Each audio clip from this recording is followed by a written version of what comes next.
Hi there, and thanks for tuning into this week's newsletter. I'm back here in Southeast Asia after having spent a few great weeks in Europe.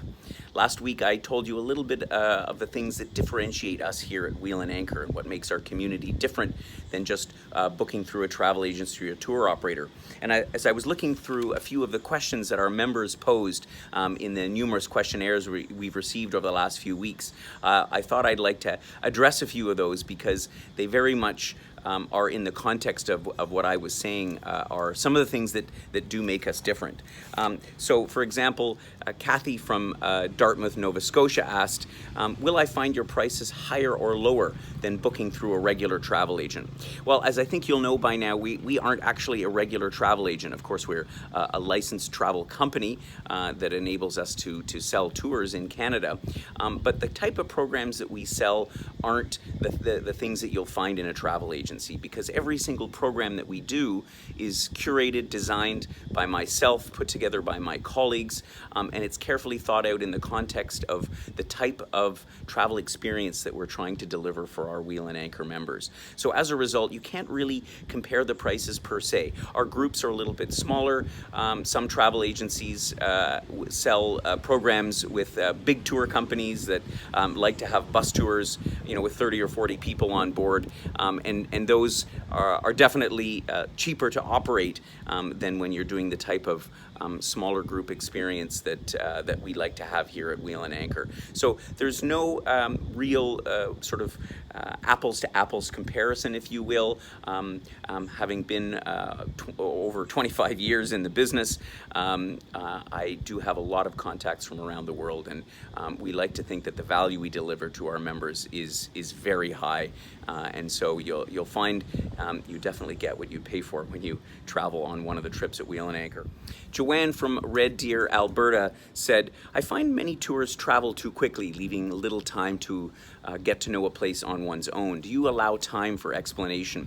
Well, Joanne, it's actually a great question. It goes to one of my core philosophies about how to travel and the way that we design our tours here at Wheel and Anchor, because I do believe that you need to spend more time in any one place. And so my itineraries will often have 3 or 4 nights in one place, wherever, of course, that makes sense. If there's nothing to do, then of course we move on. But obviously a lot of the stress of travel is the packing and unpacking. And if you just stay 1 or 2 nights in one place, you're really sort of either coming or going, and you're never really settled in.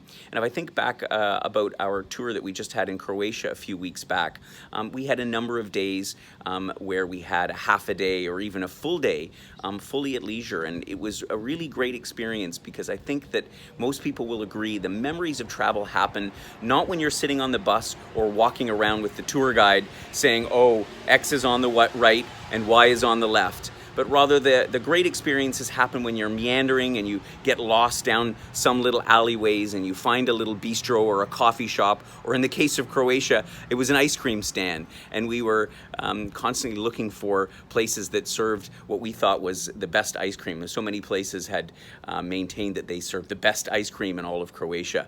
And so, again, these are the kind of memories that you have from a place that happen when you have time to enjoy them on their own. So that is indeed my philosophy, and I think if you look at the itineraries and how they're set up, many of them, most of them will allow for 3 or 4 nights in any given place, so that you can really get to know it well. Linda from Lincoln, Nova Scotia asked, how do you keep costs down when traveling alone? Well, Linda, we have a very quickly growing number of solo travelers as part of Wheel and Anchor, and I think this is one of the things that is really differentiating us, because we have developed, as many of you will know, our new Companions for the Road program. And the whole idea is that there are really a lot of people out there, a lot of people in our membership who are alone and would love to find a companion to travel with, and hence the name and hence the reason for developing that program. And by pairing up with someone, it just eliminates that whole single supplement, not to mention that it's somebody that you can share the great experiences and the fun times with. So that's the primary way. We are also looking at developing some special programs for those who are solo travelers but really would prefer just to have their own single room.